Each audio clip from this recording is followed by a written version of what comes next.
اللہ کے بندے ہوتے ہیں ان کا رزق حلال اور طیب ہوتا ہے۔ دیکھو میری اور آپ کی قسمت میں جو لکھا ہے وہ ہمیں ہر صورت میں ملے گا۔ اب اس کو حاصل کرنے کے لیے ہم طریقہ حلال اختیار کرتے ہیں یا حرام کرتے ہیں، تو وہ طریقے کی وجہ سے وہ رزق حلال یا حرام ہو جائے گا۔ تو جو میرے مقسوم ہے وہ مجھے مل کے رہے گا۔ صحیح حدیث پاک ہے کہ جب بچہ شکم مادر میں 120 دن کا ہوتا ہے تو فرشتہ آ کے 3 چیزیں لکھ دیتا ہے، اس کا رزق بھی لکھ جاتا ہے، اس کی عمر بھی لکھ جاتا ہے، اس کا شقی و سعید ہونا بھی لکھ جاتا ہے۔ میرے والد گرامی رحمت اللہ تعالی علیہ جب میں شعور کی آنکھ کھولی تو مجھے بارہا کہتے تھے کہ رزق تو اللہ نے کتے کا بھی لکھا ہے، تم تو انسان ہو، تو رزق لکھا ہوا ہے۔ مجھے اور آپ کو جو بھی مل رہا ہے وہ اس لکھے سے نہ کم مل رہا ہے نہ زیادہ مل رہا ہے، وہ لکھا مقسوم رزق ہے، اس کے اندر کمی بیشی نہیں ہے۔ ہاں اگر ہم خیر کے اعمال کریں اس میں برکت ہوگی، وہ مبارک ہو جائے گا، لیکن وہ مقسوم لکھا ملے گا۔ اب اس کو حاصل کرنا کیسے ہے؟ چاہے حرام طریقے سے اختیار کر لے چاہے حلال طریقے سے اختیار کر لے۔ میں ایک سادہ مثال دیتا ہوں کہ اہل مجلس کی جانب سے آپ کے لیے کوئی سحری کا انتظام کیا ہوا ہوگا، تو بعد میں وہ آپ کو سحری دینا چاہیں تو ایک آدمی اپنی جگہ پہ وقار سے بیٹھا رہے، تو ظاہر ہے انہوں نے تو جتنے لوگوں کا اندازہ تھا اس کے مطابق انتظام کیا، تو ان کا ذمہ دار آدمی آگے بڑھے گا اور عزت سے اس کے سامنے رکھ دے گا، اور ایک آدمی چھچورا ہو اور وہ آگے بڑھ کر کے وہ اس سے سحری چھین لے تو وہ بھی اس کو بھی مل گئی، لیکن اس کے چھچورے پن سے سب دیکھیں گے کہ یار اگر یہ بیٹھا رہتا تو وہ بیٹھا تھا، اس کے لیے بھی انہوں نے حصہ رکھا تھا اور اس کے لیے بھی تھا، تو یہ صبر نہ کر پایا، اس چھچورے پن کی وجہ سے اس پر ملامت ہوئی۔ یہ بات ذہن میں رکھیے کہ رب نے میرا اور آپ کا رزق لکھا ہوا ہے، الٹی چھلانگیں بھی لگائیں تو اس سے زیادہ نہیں مل سکتا اور اس سے کم بھی نہیں مل سکتا۔ اب ہمارا اختیار ہے کہ ہم اس کے لیے چھچورا پن اختیار کریں، یعنی حرام طریقہ اختیار کر لیں، چاہے اس کے لیے حلال ذرائع اختیار کر کے اللہ سے توفیق مانگے تو ملے گا اتنا ہی جتنا ہمارے رب نے لکھا ہوا ہے۔ تو جو ثواب ہے اور جو عقاب ہے، گناہ ہے اور جو اس کے اوپر اجر ہے، وہ ہمارے اس عمل کی وجہ سے ہے۔ تو اللہ جل شانہ اس کو حیات طیبہ عطا کرتا ہے، اس کا ذہن ایسے بن جاتا ہے کہ حرام کی طرف اس کی نظر ہی نہیں اٹھتی، وہ ہمیشہ حلال ذریعے سے اختیار کرتا ہے۔ یہ ہے جو ہے وہ حیات طیبہ کا مفہوم امام قرطبی نے بیان کیا ہے۔ لیکن اللہ تعالیٰ جل شانہ یہ اگر توفیق دے دے، دل کے اندر یہ استقامت عطا کر دے تو پھر ہی ممکن ہوتا ہے، ورنہ ہم نے دیکھا ہے کہ یہ محبت ہی ایسی ہے دولت کی کہ اس کے لیے اکثر لوگ حلال اور حرام کی تمیز اٹھا دیتے ہیں، ختم کر دیتے ہیں، اور جب رزق پاک نہیں رہتا تو کچھ بھی پلے نہیں رہتا۔ یہ بات ذہن میں رکھیے گا۔ بلکہ حضور علیہ السلام نے اس شخص کا ذکر کیا جو لمبا سفر کاٹ کے مکہ المکرمہ میں پہنچے ہے اور کعبۃ اللہ کے سامنے کھڑا ہو گیا ہے، یمد یدیہ، اور اس نے ہاتھ یوں لمبے کیے ہوئے ہیں، ایسے لمبے ہاتھ کر کے دعا مانگ رہا ہے۔ وَمَطْعَمُهُ حَرَامٌ وَمَلْبَسُهُ حَرَامٌ وَمَشْرَبُهُ حَرَامٌ وَغُذِيَ بِالْحَرَامِ فَأَنَّى يُسْتَجَابُ لِذَلِكَ، لیکن اس نے جو کھایا ہے وہ حرام ہے، جو پیا ہے وہ حرام ہے، جو لباس پہنا ہے اس کے تار و پود حرام کے ہیں، اور ہاتھ لمبے کر کر کے دعائیں مانگ رہا ہے۔ اللہ کے محبوب فرماتے ہیں مجھے بتاؤ فَأَنَّى يُسْتَجَابُ لِذَلِكَ، اس کی دعا کیسے قبول ہو جبکہ اس کا بدن حرام رزق سے پلا ہوا ہے، اس نے جو لباس پہنا ہوا ہے، جو حرام کے 2 کپڑے پہنے ہوئے ہیں وہ حرام سے ہے۔ اب رو رہا ہے ہاتھوں کو لمبا لمبا کر کے، یمد یدیہ، لمبے لمبے ہاتھ کر کے کہہ رہا ہے یا رب یا رب، لیکن وَمَطْعَمُهُ حَرَامٌ وَمَشْرَبُهُ حَرَامٌ وَمَلْبَسُهُ حَرَامٌ وَغُذِيَ بِالْحَرَامِ۔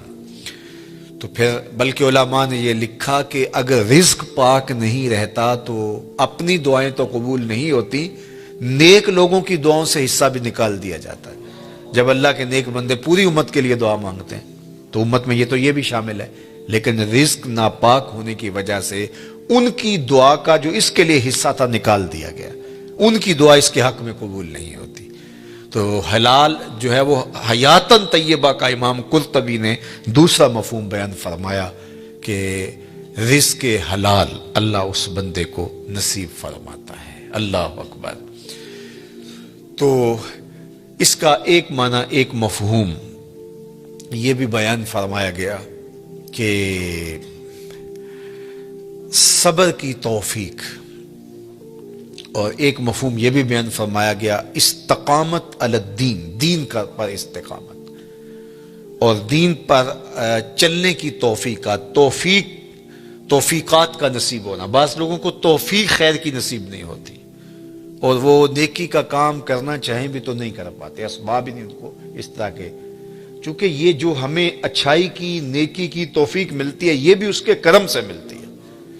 میری توفیق بھی تیرے کرم کا صدقہ، یہ قدم اٹھتے نہیں اٹھائے جاتے۔ تو بعض لوگ جو ہے وہ کوشش بھی کر رہے ہوتے ہیں، لیکن ان کی توفیقات ساتھ نہیں دے رہی ہوتی، اور پھر وہ دوبارہ پلٹ کے، میں نے بہت لوگوں کو دیکھا ہے کہ وہ ارادہ کرتے ہیں نہیں ہم اس طرح نہیں، اس طرح چلیں گے، ان کا دماغ یہ کہہ رہا ہوتا ہے کہ میں غلط چل رہا ہوں، مجھے صحیح چلنا چاہیے اور میں یوں چلوں گا، ارادہ بھی کرتے ہیں لیکن پھر پلٹ کے وہاں آ جاتے ہیں۔ تو اس کا کیا مطلب ہوا کہ توفیقات عزدی ان کے شامل حال نہیں ہے، ان سے برائی کے اسباب ان کے لیے کھلتے ہیں، نیکی کے، اچھائی کے، خیر کے اسباب ان کے لیے نہیں کھلتے۔ لیکن حیات طیبہ کا مفہوم یہ ہے، جب کوئی بندہ اچھے اعمال کے ذریعے ایمان کی شرط کے ساتھ رب کو راضی کرنے میں لگ جائے، تو اس کا پھر حیات طیبہ کا دنیا کے اوپر مفہوم یہ ہے کہ اللہ اس کے لیے نیکی کو مقسوم کر دیتا ہے، اس کے قدم ہی اچھائی کی طرف اٹھتے ہیں، برائی کی طرف وہ جاتا ہی نہیں ہے، اور یہ اس کے لیے خیر کا راستہ ہوتا ہے۔ میں اور آپ دیکھیں، یہ حیات طیبہ جو اولیاء کی زندگیاں ہیں، یہ اللہ ہمیں بھی عطا کر سکتا ہے اگر ہماری طلب سچی ہو۔ جتنی محنت ہم دولت دنیا کے لیے کرتے ہیں، اور جتنے گھنٹے اس کے لیے کام کرتے ہیں، جتنی دماغ سوزی ہم اس کے لیے کرتے ہیں، کیا ہم اس سے آدھی محنت بھی دین کے حصول کے لیے کی؟ اگر ہم نے اتنی محنت کی اور ہمیں نہیں ملا تو پھر ہمیں شکوہ ہونا چاہیے، ہم نے تو محنت ہی نہیں کی۔ ہم کہتے ہیں یہ دین ویسے ہی مفت میں ہمارے ہاتھ آ جائے، کوئی محنت، کوئی مشقت نہ اٹھانی پڑے، جبکہ حصول زر کے لیے، حصول عزت کے لیے، دنیاوی مناصب کے لیے ہم کتنے پاپڑ بیلتے ہیں اور کیا کچھ نہیں کرتے۔ تو میں اور آپ دیکھیں کہ ہم نے اپنے آپ کو اچھائی کی راہوں میں ڈالنے کے لیے کیا عملی جد و جہد اور کوشش کی۔ اگر ہم نے کوشش کی تو میرا رب اس کوشش کے بدلے میں، اگر سچی کوشش ہو تو ضائع نہیں ہونے دیتا۔ والذین جاہدوا فینا لنہدینہم سبلنا، وہ لوگ جو اللہ کی راہ میں کوشش کرتے ہیں، اللہ فرماتا ہے میں ان کے لیے راستہ نہیں، راستے کھول دیتا ہوں، ایک راہ نہیں بلکہ سبلنا، ان کے لیے کئی راستے کھول دیتا ہوں، اور پھر ان کے لیے در کشادہ ہوتے چلے جاتے ہیں اور خیر کے دروازے کھلتے چلے جاتے ہیں۔ تو کسی کے لیے توفیقات الہیہ کا حاصل نہ ہونا، اور خیر کے دروازوں کا نہ کھلنا، اور شر کے دروازے ہی ان کے لیے کھلتے رہنا، تو یہ کسی شخص پر اللہ کا قہر و غضب ہے اور اللہ کی ناراضگی کی دلیل ہے، اور اس کو جو ہے وہ سارے کام کاج چھوڑ کے سچی توبہ کرنی چاہیے، تاکہ اس کے لیے خیر کے در کشادہ ہوں، اچھائی کے در کشادہ ہوں۔ یہ دنیا، یہ زندگی، یہ کائنات جس میں ہم رہ رہے ہیں، یہ ہمارا مقصود نہیں ہے، یہ بات ذہن میں رکھیے گا۔ اللہ تعالیٰ جل شانہ نے مقصود اپنی رضا کو ہمارا بنایا ہے، اور ہم یہاں دنیا میں آئے ہی اسی لیے ہیں۔ یہ دنیا بوائی کا موسم ہے، آخرت کٹائی کا موسم ہے۔ بوائی کے موسم میں جو کسان مٹی سے مٹی ہو جاتا ہے، کٹائی کے موسم میں فصل وہی اٹھاتا ہے، اور بوائی کے موسم میں جس نے جو ہے وہ ہل چلایا نہیں اور بیج ڈالا نہیں، سہاگا دیا نہیں، جڑی بوٹیاں تلف نہیں کی اور پانی نہیں ڈالا، تو کٹائی کے موسم میں وہ فصل نہیں اٹھا سکے گا۔ دنیا کو آخرت کی کھیتی کہا گیا ہے۔ خوش نصیب اس دنیا کو آخرت کے لیے گزارتے ہیں۔ دنیا تو گزر ہی جانی ہے، یہ روزے کا مہینہ ہے، تو جو روزہ نہیں رکھتا دن تو اس کا بھی گزر جاتا ہے، اور جو روزہ رکھ کے گزارتا دن اس کا بھی گزر جاتا ہے۔ حضرت داتا گنج بخش علی حجویری علیہ رحمہ کے شیخ ابو الفضل الختلی فرماتے ہیں، دنیا یومن ولنا فیہا صومن، دنیا ایک دن ہے، ہم روزہ رکھ کے گزار رہے ہیں، گزر تو ہماری بھی جائے گی، اور جس نے عیش و عشرت میں گزاری گزر تو اس کی بھی جائے گی، لیکن آخرت کے مقابلے میں یہ دنیا ہے کتنی؟ اللہ اکبر! یہ ساری زندگی کتنی ہے؟ 60 سال، 70 سال، یہی ٹوٹل زندگی ہے نا، آج تو یہی زندگی ہے، چلو 100 سال لگا لیجئے گا، اور آخرت کا ایک دن مقدارہ 50,000 سنہ، قرآن نے کہا کہ آخرت کے ایک دن 50,000 سال کے برابر ہوگا. 50 سال کے برابر نہیں، 100 سال کے برابر نہیں، 50,000 سال کے برابر ایک دن. اور یہ ساری زندگی 60 سال کی، اور اس میں بھی 8 گھنٹے روز سوئیں تو تیسرا حصہ تو سو کے گزار دیا. تو اگر 60 سال زندگی ہے، 20 سال تو گزر گئے. 20 سال سو کے گزارے، باقی 40 سال ہے. اس میں کوئی بچپن کی مدہوشیاں، کوئی بڑھاپے کے دھکے. روزانہ 1 گھنٹہ بھی واش روم میں گزارے، 2 سال تو یہ بھی نکلتے ہیں. میرے ایک دوست نے مجھے حساب نکال کے دیا کہ 17 سال بچتے ہیں اگر 60 سال زندگی ہے. چلو 25 سال لگا لیں، 30 سال لگا لیں. وہ قصاب کہتا ہے یہ جو آپ کو جانور دے رہے ہیں نا، قربانی کے دن آ رہے ہیں آگے، تو وہ کہتا ہے یہ جو آپ کو بیل دے رہے ہیں یہ ویسے 5 من کا ہے، لیکن صافی گوشت 3 من نکلے گا. 2 من انتڑیوں میں چلا جائے گا، وہ سر اور پاؤں میں چلا جائے گا، باقی صافی گوشت جو ہے وہ 3 من ہے. زندگی یوں تو 60 سال کی ہے، لیکن صافی زندگی 30 سال کی، 25 سال کی، 20 سال کی. یہ ہے زندگی، اور وہ بھی ٹینشنوں سے بھری ہوئی. شریکوں نے مار دیا، کچھ چھوڑا ہی نہیں ہے. پریشانیاں، دکھ، خزیاں، ٹینشنیں، ہر وقت بھاگم بھاگ. چلو تخت پہ بیٹھ کے بھی گزاری. تو 60 سال زندگی میں سے 30 سال گزارے. صرف 30 سال یہی احتیاط سے گزارنے تھے، یہ نہ گزار سکا. اور وہ زندگی، اس کا پہلا دن مقدارہ 50,000 سنہ، 50,000 سال کے برابر ایک دن. ذرا حساب لگائے نا اس، اور وہ صرف ایک دن. اس کے بعد مینڈے کی شکل میں موت کو لا کے ذبح کر دیا جائے گا. موت آ گئی، موت کو بھی موت آ گئی، قصہ تمام. جہنم میں ہے تو پھنس گیا، مر بھی نہیں سکتا. اب تو مرنے سے بھی رہا نا. دنیا میں تو لوگ خودکشی کر لیتے ہیں، لوگ کیا کچھ نہیں کرتے. اب تو گھبرا کے یہ کہتے ہیں کہ مر جائیں گے. مر کے بھی چین نہ پایا تو کدھر جائیں گے. تو وہاں پھر موت بھی نہیں ہے. اور جن کو جنت کی راحت نصیب ہو گئی، پھر جو ہے ان کے لیے ابدی اور سرمدی زندگی، نہ ختم ہونے والی زندگی. تو ذرا دیکھیے یہ زندگی کیا ہے، صحرا میں پڑے ہوئے ایک ذرے کے برابر بھی نہیں ہے. اور وہ زندگی نہ ختم ہونے والی، نقطہ انجام ہی نہیں. یہ زندگی اچھی گزرنی چاہیے. میں نہیں کہتا کہ یہ زندگی اچھی نہ گزرے، لیکن فرض کرو اگر اچھی نہ بھی گزری تو گزر ہی جائے گی نا. میر تقی میر نے کہا تھا، وہ ریشموں کم خواب میں سرمست ہیں تو کیا ہوا، رات اس کی بھی کٹ گئی جو کہ اور تھا.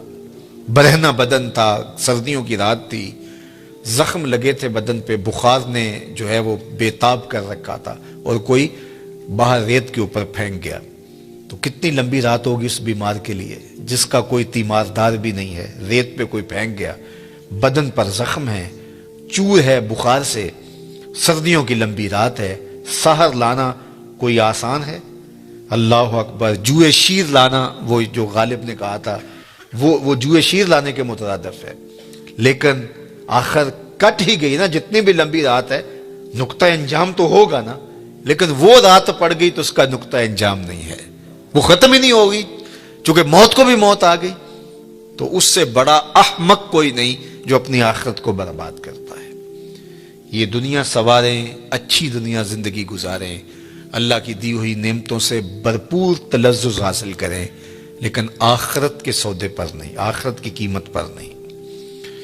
تو اللہ جل شانہ حیات طیبہ اپنے بندوں کو دیتا ہے کہ وہ اس زندگی کو آخرت کے لیے گزارتے ہیں. جہاں جتنا رہنا ہو وہاں اس حساب سے انتظام کیا جاتا ہے. میں ایک دفعہ اٹلی سے گزر رہا تھا تو مجھے وہاں کچھ نوجوان منڈی بہاؤالدین کے کہنے لگے کہ آپ ہمارے ساتھ اگر چائے پی لیں. تو میں نے کہا چلتے ہیں.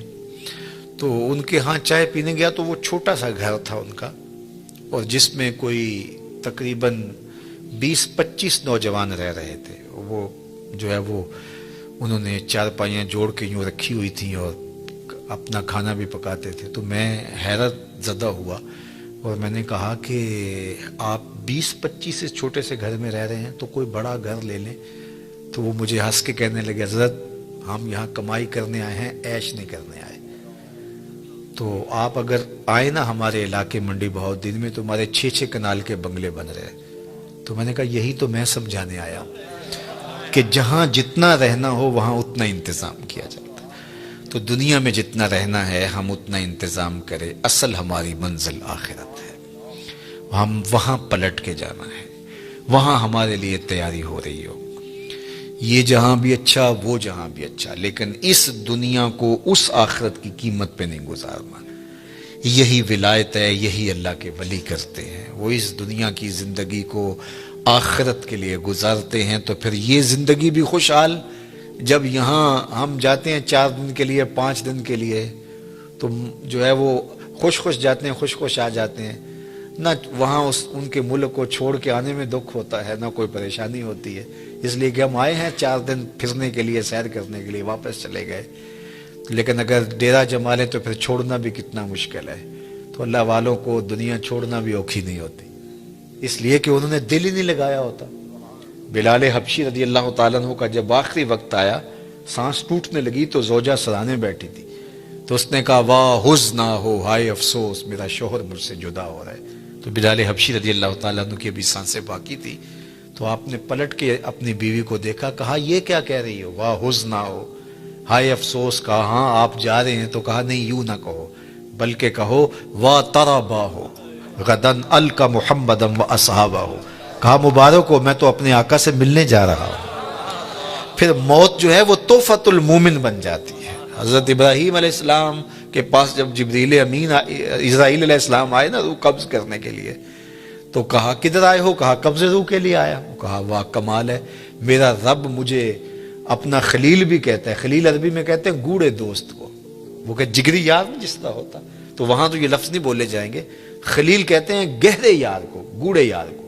تو اللہ نے حضرت ابراہیم کو اپنا خلیل بنایا۔ حضور فرماتے ہیں اگر اللہ کے علاوہ میں کسی کو خلیل بناتا تو ابو بکر کو بناتا، میرا خلیل صرف اللہ ہے۔ تو اللہ نے اپنا خلیل بنایا حضرت ابراہیم علیہ السلام کو۔ تو جب سندیسہ موت کا بھیجا اسرائیل کے ہاتھوں، تو کہا کہ وہ مجھے اپنا خلیل بھی کہتا ہے، اور ساتھ آپ کو بھی بھیج دیا۔ بھلا کوئی یار بھی یار کی موت چاہتا ہے؟ کیسا بھی کبھی ہوا ہے کوئی یار یار کی موت چاہے؟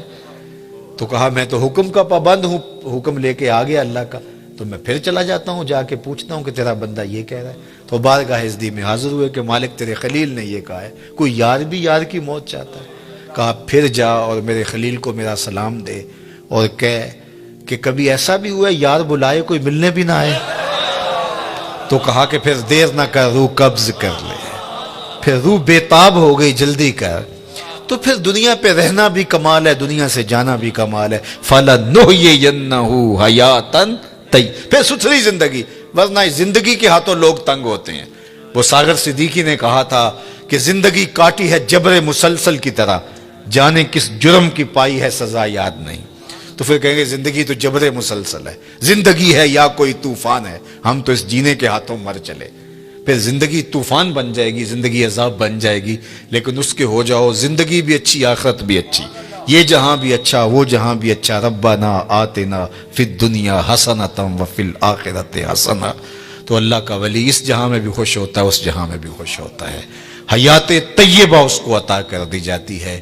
اللہ صاحب مزار کے درجات کو بلند فرمائے۔ شاد فرمایا من عمل صالحا من ذکر او انثی وهو مؤمن فلنحیینہ حیاتا طیبہ، جو کوئی اچھے عمل کرے، چاہے مرد ہو چاہے وہ عورت ہو، شرط ہے کہ وہ ہو مومن۔ فلنحیینہ حیاتا طیبہ، ہم اسے ستھری اور پاکیزہ زندگی عطا کر دیتے ہیں۔ حیات طیبہ، پاکیزہ زندگی ان افراد کا، ان لوگوں کا مقسوم ہے جو اپنی زندگی اللہ اور اس کے رسول کے لیے وقف کر دیتے ہیں۔ نحیینہ کے اندر بھی مادہ حیات موجود تھا، لیکن حیاتاً طیبہ الگ تاکید لفظی کے ساتھ اس مضمون کو مؤکد کیا گیا ہے کہ کوئی ابہام میں نہ رہے کہ جو میرے ہو جائیں پھر میں ان کو مرنے نہیں دیتا، ان کو ابدی اور سرمدی فیضان نصیب کیا جاتا ہے، اور زمانے مٹ جاتے ہیں، زمانے پہ آنے والے لوگوں کے نشان باقی نہیں رہتے، لیکن ان کے نشانات میں مسخ نہیں ہونے دیتا۔ مٹ گیا مشتاق دل سے رنگ یاد رفتگاں، پھول مہنگے ہو گئے قبریں پرانی ہو گئی۔ کتنے لوگ آئے اور چلے گئے، زمانہ آج ان کا نام بھی نہیں جانتا، لیکن جنہوں نے اپنے دل کو اپنے مالک کے لیے وقف کر دیا، میرے رب کا وعدہ ہے ان کے نشان نہیں مٹنے دوں۔ آپ لاہور جاتے ہیں تو راوی کے اس پار جہانگیر کا مقبرہ ہے، بر ہند کا مطلق العنان حکمران، جس کے نقارے بجتے تھے اور پورا ہندوستان اس کے زیر نگیں تھا۔ موجودہ پاکستان، مشرقی پاکستان اور پورا انڈیا، برما، یہ سارے علاقے زیر نگیں تھے، نقارے بجتے تھے۔ لیکن آج اگر آپ وہاں جائیں تو قبر پہ حسرتیں برستی دکھائی دیں گے۔ دن کو جائیں یا رات کو، وہاں آپ کو روشنیوں کا اہتمام دکھائی نہیں دے گا۔ اب پارک بن گیا ہے، اس کے دم سے کچھ لوگوں کا آنا جانا زیادہ ہو گیا، لیکن خالص مزار کے احاطے میں آپ کو قرآن پڑھنے والے لوگ موجود نہیں ملیں گے، تاش کھیلنے والی ٹولیاں بیٹھی نظر آئیں گی۔ وہاں جانوروں کی بینٹیں تو دکھائی دیں گی، تمہیں تازہ گلاب نظر نہیں آئیں گے، بلکہ بالکل اس کے ساتھ اس کی محبوب بیوی ملکہ نور جہاں کا مقبرہ ہے۔ یہ وہ خاتون تھی، جب بادشاہ تخت پہ بیٹھتا تو یہ بادشاہ کے پیچھے بیٹھتی، درمیان میں پردہ لٹک رہا ہوتا۔ بادشاہ کا کوئی فیصلہ اسے پسند نہ ہوتا تو پیچھے سے کمر ٹھونکتی تو بادشاہ اپنے فیصلے تبدیل کر لیتا، جس کے اشارہ ابرو پر ہندوستان کی تقدیر کے فیصلے بدلتے تھے۔ آج اس خاتون کا مقبرہ بھی اس کے ساتھ اندھیرے میں پڑا دکھائی دیتا ہے۔ زیب النساء کا اپنا شعر ہے جو اس کی لوح مزار پہ لکھا ہے: بر مزار ما غریباں، نہ چراغ نہ گلے، نہ پرے پروانہ سوزد، نہ صدائے بلبلے۔ ہم غریبوں کی قبر پہ نہ کوئی چراغ جلانے آئے گا، نہ کوئی پھول ڈالنے آئے گا، نہ کسی بلبل نے گیت گانے ہیں اور نہ کسی پروانے نے پر جلانے۔ وہ جو مطلق العنان تھے، جن کا طوطی بولتا تھا، جن کے نقارے بجتے تھے، چلتے تھے تو ہٹو بچوں کی صدائیں ہوتی تھی، آج غریب بنے ہوئے۔ بر مزار ما غریباں، نہ چراغ نہ گلے۔ میں راوی کے اس پار کی کہانی آپ کو سنا رہا ہوں، اب راوی کا پل پار کر جائیں۔ ایک لوح مزار ادھر بھی ہے، یہاں تو ہے بر مزار ما غریباں، نہ چراغ نہ گلے، اور وہاں لکھا ہے گنج بخش فیض عالم، مظہر نور خدا، ناقصاں را پیر کامل، کاملاں را رہنما۔ یہاں تو دن کے اجالوں میں بھی آپ کو لوگ دکھائی نہیں دیتے، لیکن وہاں رات کے اندھیرے میں چلے جائیں یا دن کے اجالے میں چلے جائیں، چھٹی کے دن چلے جائیں یا ورکنگ ڈے میں چلے جائیں، عید کے دن چلے جائیں یا جس دن شہر میں کرفیو نافذ ہو چکا ہو اس دن چلے جائیں، وہاں ہجوم عاشقاں دکھائی دے گا۔ حتیٰ کہ حد ہو گئی کہ جب بدطینت لوگوں نے اپنی کارروائیوں کا رخ مزارات کی طرف کیا تو داتا گنج بخش علی حجویری علیہ رحمہ کے مزار پر بھی بم دھماکہ ہوا اور ساری رات لاشیں اٹھائی جاتی رہیں، لیکن جب صبح کا وقت آیا تو ساری مسجد نمازیوں سے بھری ہوئی تھی۔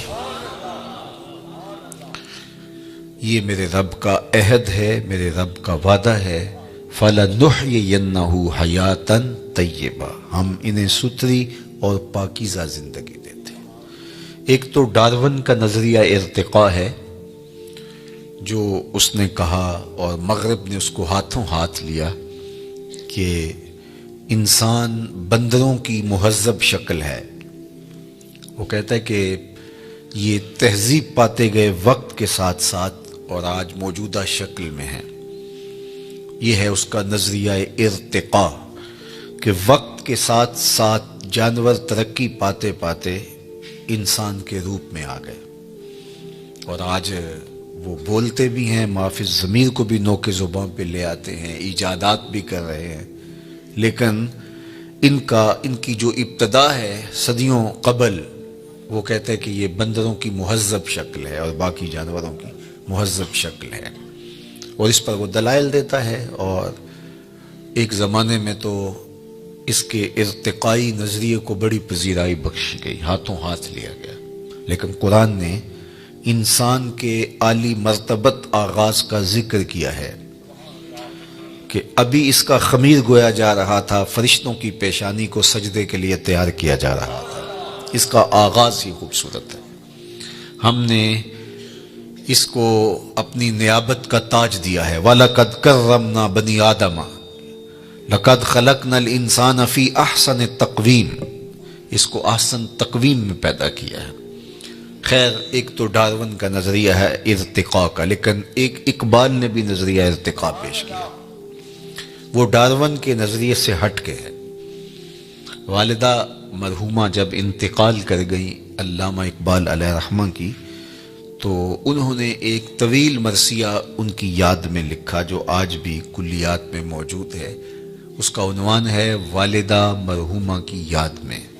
اس وقت وہ بیرون ملک تھے اور والدہ کی وفات کی خبر سنی تو بہت دکھی ہوئے، تو یہ طویل نظم ہے جو اقبال نے رقم کی۔ اقبال کی جو طویل چند نظمیں، ان میں سے ایک والدہ مرحومہ کی یاد میں، اس میں انہوں نے ماں کا ذکر کیا اور پھر کتنے دل گرفتہ انداز میں کہا، آہ وطن میں ہوگا اب کس کو میرا انتظار، آہ وطن میں ہوگا اب کس کو میرا انتظار، کون میرا خط نہ آنے سے رہے گا بے قرار، آرزو لے کر تیری خاک مرقد پہ آؤں گا، اب دعائے نیم شب میں کس کو میں یاد آؤں گا، کون پچھلے پہر اٹھ کے دعا کرے گا۔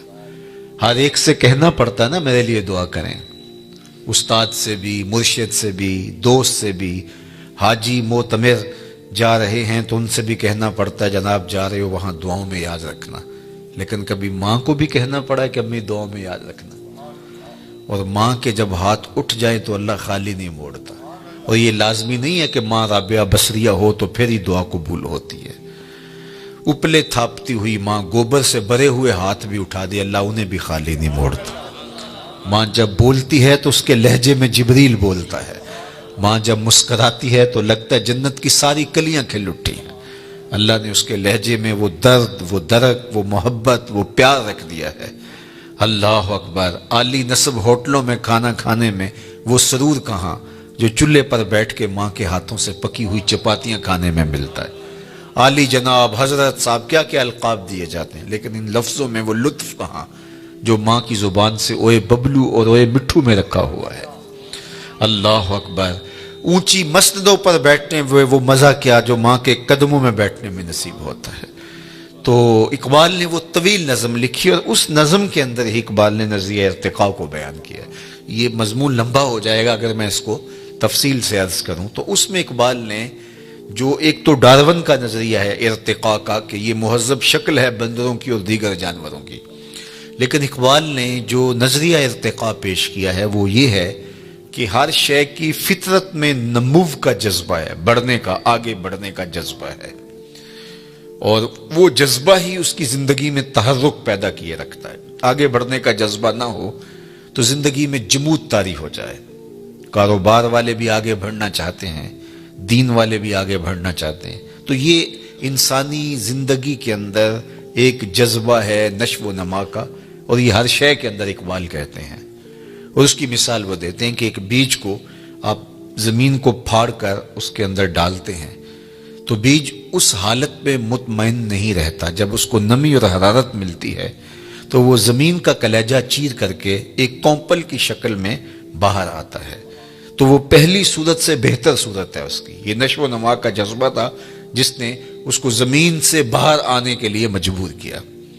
پھر اس کے بعد اس پہ بھی مطمئن نہیں ہوتا، کونپل سے شاخ بنتی ہے، شاخ سے تنا بنتا ہے، پھر پتے نکلتے ہیں، اس پہ بھی اطمینان نہیں، پتوں پر پھر کلیاں آتی ہیں، اس پہ بھی اطمینان نہیں، کلیوں سے پھول بنتے ہیں، اس پہ بھی اطمینان نہیں، نشو و نما کا جذبہ آگے بڑھنے کا، پھولوں سے پھر پھل بنتے ہیں۔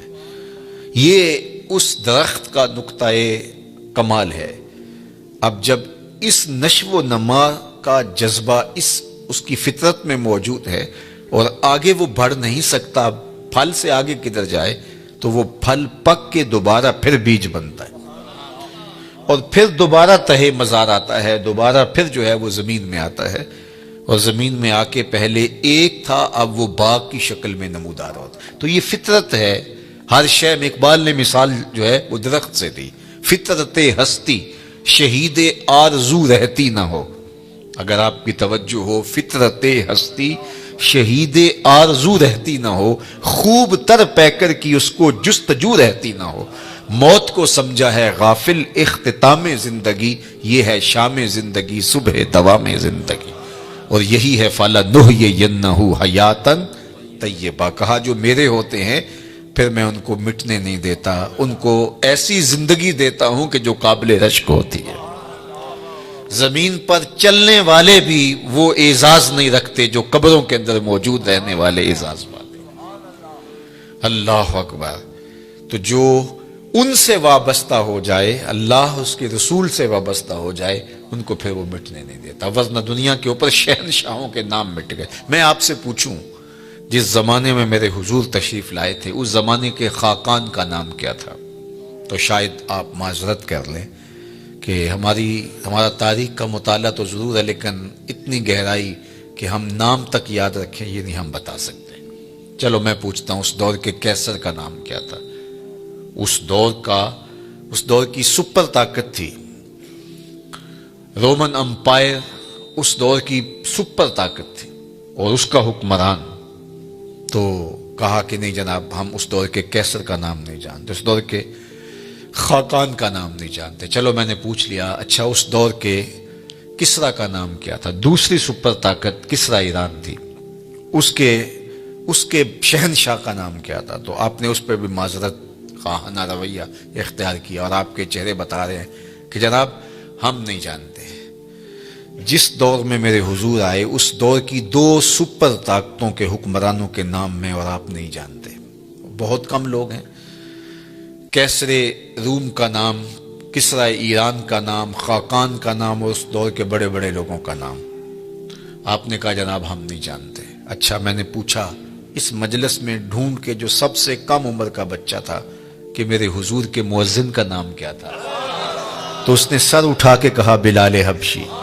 تو یار سلطنت روم کے شہنشاہ کا نام تو زمانے کو یاد نہیں ہے، کیسر روم کا نام اور کسرا ایران کا نام تو زمانے کو یاد نہیں ہے، لیکن میرے حضور کے مؤذن کا نام آج بھی زمانے کو یاد ہے۔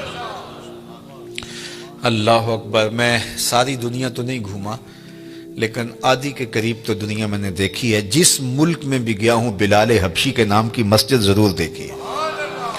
اقبال یہ کس کے عشق کا فیض عام ہے، اقبال کا لہجہ دیکھیے، اقبال یہ کس کے عشق کا فیض عام ہے، رومی فنا ہوا حبشی کو دوام ہے۔ کہ رومی شہنشاہ کا تو نام بھی زمانہ نہیں جانتا، لیکن بلال حبشی کا نام آج بھی دلوں کی تختیوں کے اوپر لکھا ہوا ہے۔ اللہ اکبر۔ ہمارے بزرگ فرماتے تھے کہ رنگ کالا تھا لیکن تھا کرموں والا، ہونٹ موٹے تھے، اللہ اکبر، ناک چپٹی تھی، لیکن نسبت رسول کی وجہ سے عزت کا وہ مقام ملا کہ آج بھی دل میں بلال حبشی کا نام آتے عشق جاگ اٹھتا ہے۔ وہ محبت، وہ پیار، وہ الفت اللہ جل شانہ نے حضور کے ساتھ ان کو جو نصیب کی تھی، اور اس کا صلہ کہ آج بھی ان کا نام ذکر ہے۔ تو کہا جو میرے ہو جائیں پھر میں ان کو مرنے نہیں دیتا، ورنہ دنیا کے اوپر تو سارے مرنے کے لیے آئے ہیں۔ شہنشاہ، کج کلا، بادشاہ، شاعر، ادیب، فلسفی، دانشور، کہاں آج زمانہ انہیں جانتا تک نہیں ہے، لیکن وہ لوگ جنہوں نے اپنی زندگیاں اللہ اور اس کے رسول کے نام وقف کی۔ دولت انسان کو لافانی نہیں کرتی، اقتدار سے انسان کا نام باقی نہیں رہتا۔ بڑے اقتدار والے آئے اور زمانہ ان کو بھول گیا۔